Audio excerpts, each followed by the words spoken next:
Hello friend, આજે આપણે બનાવીશું એકદમ પોચી સુખડી.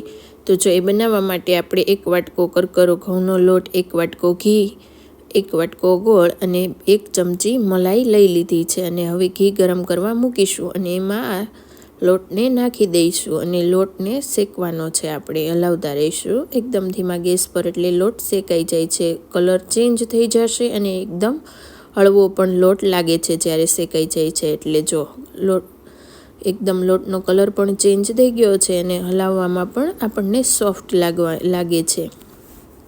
આવી રીતે આપણે શેકતા રહીશું. એટલે જો આપણો લોટ હવે શેકાઈ ગયો છે અને ઘી પણ થોડું છૂટું પડી ગયું છે.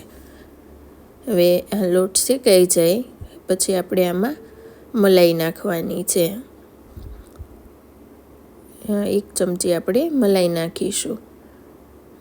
લઈ નાખી અને બધું હલાવીશું આપણે. એટલે જો એકદમ આપણો લોટ છે એ ફૂલવા માંડે છે અને એકદમ દાણેદાર થઈ જાય છે. એટલે આ સુખડી છે એકદમ ખાવામાં સોફ્ટ બને છે. જે લોકોને દાંત પણ ના હોય એ પણ ખાઈ શકે એટલી સરસ સુખડી બનીને તૈયાર થાય છે. જો નાના બાળકોને પણ આપશો તો પણ એ માગીને ખાય છે. જે લોકોને નહીં ભાવે એ પણ એટલી સરસ આ બનીને તૈયાર થાય છે. જો હવે ગેસ બંધ કરી દઈશું અને આપણે હવે આમાં ગોળ 1 વાટકો ખમણેલો હતો એ નાખી દઈશું. એટલે ગોળ પણ આમાં મિક્સ થઈ જાય છે.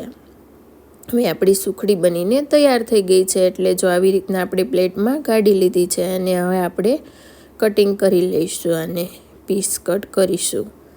જેવા તમને પીસ ગમે એવા કટ કરી લેવાના. જો એકદમ સોફ્ટ બનીને તૈયાર થઈ છે, તમે જોઈ શકો છો. ચપ્પુ ઇઝીલી ચાલે છે. અને હવે જો કટ કરીને જોઈ લઈશું, એકદમ સોફ્ટ પોચી રૂ જેવી બનીને તૈયાર થઈ ગઈ છે.